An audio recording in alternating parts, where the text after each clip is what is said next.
Bismillahirrahmanirrahim. Assalamualaikum warahmatullahi wabarakatuh. InsyaAllah pada hari ini kami dari Kumpulan 9 akan membentangkan tugasan kritikan artikel bagi kursus pentaksiran pembelajaran. Sebelum tu nama saya Farah binti Adam, nombor matrik P122693 berserta dengan ahli yang lain iaitu Fadilah binti Muhammad, Farah Izzati binti Muhammad Saufi dan Ain Masarah binti Abdul Rahim. Pertama sekali bagi pengenalan, tajuk artikel yang telah dipilih oleh ahli kumpulan kami iaitu penulisnya ialah Kalai Selvan Arumugam dan telah diterbitkan pada tahun 2020. Dan tajuk artikel ini ialah kurikulum, pengajaran dan pentaksiran dari perspektif pelaksanaan pentaksiran bilik darjah. Ia telah diterbitkan di Asian Pupil Journal Volume 3-1 pada halaman 152 sehingga 161. Soalan pertama bagi kritikan artikel ini adalah apakah idea-idea utama yang terkandung dalam artikel ini? Nyatakan idea utama yang benar-benar menarik perhatian anda. Jelaskan. Idea utama pengkaji yang benar-benar menarik perhatian kami yang terdapat dalam artikel tersebut ialah cara pelaksanaan pentaksiran bilik darjah atau dikenali sebagai PBD oleh 10 orang guru adalah berbeza dan pelaksanaan tersebut mengikut cadangan yang telah diberikan dalam DSKP dan guru menggunakan kreativiti masing-masing. 3 cara utama yang dikenal pasti dalam artikel ini ialah pentaksiran untuk pembelajaran, pentaksiran untuk tahap pencapaian dan pentaksiran kemenjadian murid. Untuk pembentangan yang seterusnya, saya serahkan kepada Ain Masarah. Terima kasih saudari Farha. Baiklah, saya akan teruskan dengan soalan kedua bagi kritikan artikel ini iaitu, adakah terdapat sebarang idea baharu dalam artikel ini? Bolehkah informasi dalam artikel ini boleh digunakan secara praktikal? Jelaskan. Idea baharu yang didapati dalam artikel ini ialah 3 cara pentaksiran bilik darjah yang dilaksanakan oleh guru iaitu pentaksiran untuk pembelajaran, pentaksiran untuk tahap pencapaian dan pentaksiran kemenjadian murid. Namun pentaksiran kedua dilihat tidak boleh digunakan secara praktikal kerana tidak mampu menilai atau mentaksir murid secara keseluruhan, memandangkan guru menilai hanya untuk menentukan pencapaian murid dan bukan kebolehan murid. Walaupun pentaksiran bermotifkan pembelajaran dan pentaksiran yang menekankan tahap pencapaian mempunyai kepentingan dalam pelaksanaan PBD, tetapi tumpuan terhadap pencapaian akan menyebabkan guru kurang memberi perhatian kepada proses perkembangan pembelajaran murid. Seterusnya saya akan serahkan kepada saudari Farah untuk soalan yang ketiga. Terima kasih Ain Masarah.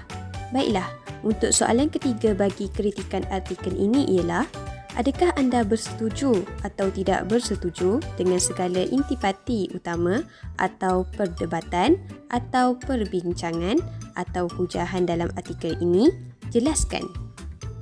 Bagi jawapan untuk soalan yang ketiga, ya, kami bersetuju dengan segala intipati yang dikemukakan oleh pengkaji berkenaan dengan cara pelaksanaan PBD iaitu pentaksiran bilik darjah dan pihak penggubal dasar perlu memberi perhatian berkenaan ketidakselarian guru-guru melaksanakan pentaksiran tersebut. PBD dilaksanakan bagi membantu murid mengenal pasti potensi dan kebolehan diri mereka sekaligus mewujudkan budaya pembelajaran yang menyeronokkan. Namun begitu, PBD yang menekankan tahap pencapaian dilihat tidak menggunakan pendekatan holistik dalam membantu murid-murid yang keciciran dalam pembelajaran. Seterusnya, kami juga bersetuju bahawa para guru perlu diberi bimbingan dan pemantauan yang berterusan untuk memastikan mereka dapat memahami lebih jelas cara pelaksanaan PBD yang dihasratkan oleh KPM iaitu Kementerian Pembelajaran Malaysia. Seterusnya saya serahkan kepada Fadilah. Okey, terima kasih Farah. Saya teruskan kepada soalan yang keempat. Secara keseluruhannya, apakah penilaian anda tentang organisasi dan penyampaian idea di dalam artikel ini? Nyatakan sama ada artikel ini mudah difahami, lancar dan konsisten. Jelaskan. Okey, setelah melakukan perbincangan bersama ahli kumpulan, kami berpandangan bahawa organisasi artikel ini disusun dengan teratur di mana pada permulaannya diterangkan berkenaan dengan konsep pentaksiran bilik darjah PBD dan tujuan PBD itu diperkenalkan. Kemudian didatangkan pula dengan metodologi dan juga hasil kajian yang melibatkan 10 orang guru di sekolah rendah. Okey, selain itu, penyampaian idea juga mudah difahami dan konsisten, tetapi penerangan cara guru mengaplikasikan PBD tidak begitu jelas dan agak ringkas. Pengkaji perlu mendatangkan lebih banyak contoh bagaimana setiap pentadsiran itu dilakukan terhadap murid dalam pembelajaran. Saya teruskan kepada soalan kelima berkenaan dengan cadangan. Apakah cadangan anda untuk mengembangkan idea di dalam artikel ini? Jelaskan. Baik, berkenaan cadangan, hasil perbincangan bersama ahli kumpulan, kami datangkan 2 cadangan bagi mengembangkan lagi idea untuk artikel ini.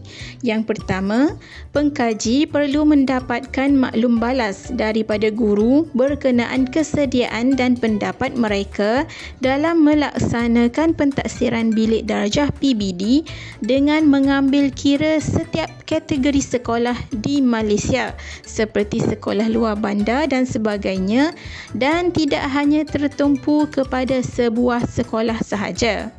Okey, cadangan kami yang kedua, kami menyarankan pengkaji untuk membuat kajian yang lebih mendalam mengenai pentadsiran bilik darjah untuk menentukan tahap pencapaian, sama ada ianya sesuai atau tidak untuk menilai kebolehan murid secara menyeluruh. Okey, sekian sahaja pembentangan dari kumpulan kami berkenaan kritikan artikel yang bertajuk Kurikulum, Pengajaran dan Pentadsiran dari Perspektif Pelaksanaan Pentadsiran Bilik Darjah PBD. Sekian, terima kasih.